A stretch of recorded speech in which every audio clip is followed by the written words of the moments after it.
নোয়াখালীতে বৃষ্টি, ঝোড়ো বাতাসে জমিন পাকা ধান ঘরে তোলা নিয়ে দুশ্চিন্তায় কৃষক। সদর, বেগমগঞ্জ, সুবর্ণচর ও কবিরহাট উপজেলার বিভিন্ন স্থানে গত ৩ দিনের বৃষ্টি ও ঝোড়ো বাতাসে পাকা এবং আধা পাকা বোরো ধান হেলে পড়েছে। বান্ডেল থাকলে প্রতি সেনমানিতে টাকা বাঁচবে। বিকাশ সেনমানি বান্ডেল কিনে জিতুন প্রতি লেনদেনে। কোথাও কোথাও জমিতে পানি জমে গেছে। হঠাৎ ঝড় বৃষ্টির কারণে ধান ঘরে তোলার জন্য শ্রমিক পাওয়া যাচ্ছে না অনেক এলাকায়।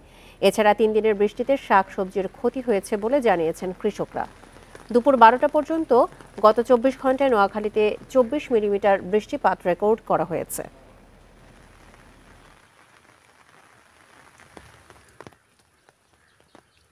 ধান কিন্তু আগাছা হয়ে গেছে, এখন বৃষ্টির কারণে ধান দাইতে পারতেছি না, ঘরে উঠতে পারছি না, আমাদের অনেক ক্ষতি হইতে আছে। অর্ধেক ফসল পাকিয়ে আসছে আর অর্ধেক ফসল কাঁচা রয়ে গেছে। এখন এর মধ্যে আমার বৃষ্টি হচ্ছে, বৃষ্টির কারণে আমার ফসলগুলা দাইতে পারতেছি না।